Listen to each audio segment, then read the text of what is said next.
Total પાવન સિટીની અંદર 18 બ્લોક છે, 564 ઘર છે, 3000 ઉપરની વસ્તી છે.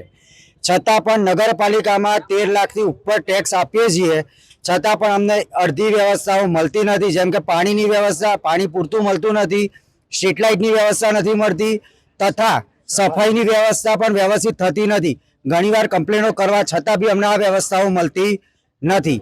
તો અમે એક જ વસ્તુનો અહીંયા બહિષ્કાર કરેલો છે કે અમારે ચૂંટણીમાંથી કોઈ પણ રાજકીય પક્ષે પાવન સિટીની અંદર હાજરી આપવી નહીં. અમે લોકો ટોટલ ચૂંટણીનો બહિષ્કાર કરીએ છીએ કે નથી અમે લોકો વોટ આપવાના, કારણ કે અમારી વાતોનું કોઈ સાંભળવામાં આવતું નથી. એટલા માટે માનો કે રાજકીય પક્ષોના કોઈ આગેવાનો આવશે, શું કરશો તમે? જો રાજકીય પક્ષના આગેવાનો આવશે તો અમે અહીંથી જ એમને એન્ટ્રી નહીં આપી, અમે ના જ પાડેલી છે એમને.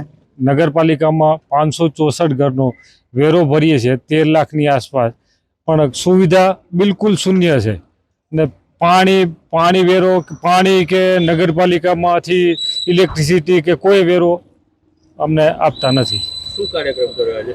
આજે ચૂંટણીનો બહિષ્કાર કરેલ છે. શું માંગ? તમે માંગશો? માંગ અમારે પાણી અને સ્ટ્રીટ લાઇટ અને સફાઈ. કેટલા સમયથી તમારી આ માંગ હતી?